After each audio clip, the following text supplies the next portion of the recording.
नमस्कार। आज मैं आपको एचडीएल के बारे में बताता हूं, जिसके बारे में बहुत कम ही लोग जानते हैं कि एचडीएल क्या है और ये इन्वेस्टमेंट का कौन सा टूल है।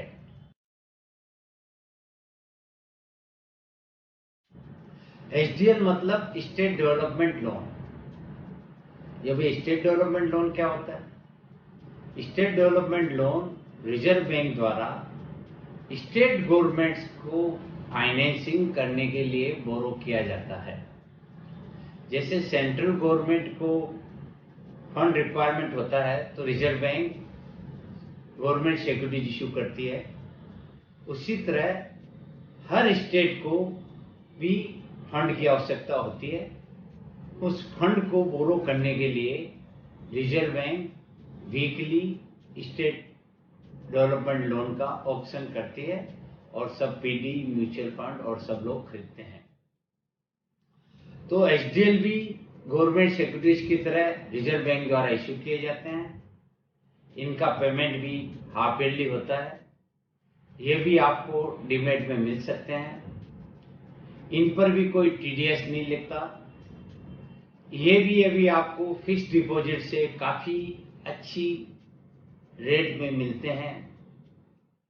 कई स्टेट डेवलपमेंट लोन तो आपको 100-150 बेसिस पॉइंट फिक्स डिपॉजिट से ज्यादा रेट में मिलते हैं।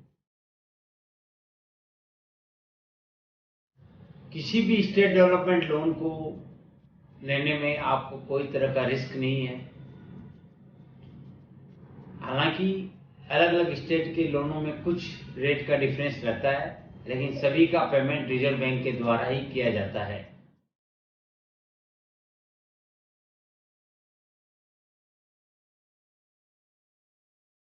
और सबसे बड़ी खास बात मैं स्टेट डेवलपमेंट लोन के बारे में आपको इसलिए बताना चाहता हूं कि आप रिटायर्ड और जो भी है आपको थोड़ा रिटर्न ज़्यादा वैल्यू करता है। तो गवर्नमेंट सिक्योरिटी से इसका रिटर्न 40 से 60 बेसिस पॉइंट ज़्यादा रहता है। अगर आपको 10 साल का गवर्नमेंट सिक्योरिटी 740 में मिल रहा होगा तो ये आपको 790 में करीब मिलता है। तो आप और दोनों का रिजर्व बैंक से ही है, तो आप इस पर भी इन्वेस्टमेंट कर सकते हैं।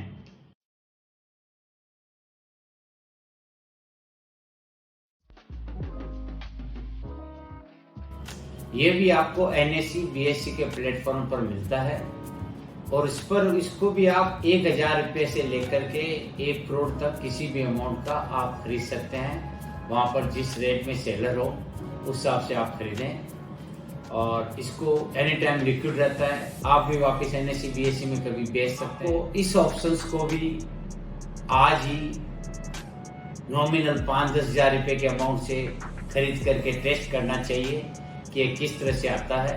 और एक बार आप खरीद लेंगे तो फिर उसके बारे में पूरा आइडिया आप इंटरनेट पे उससे खोजिएगा, आपको सब मिलेगा।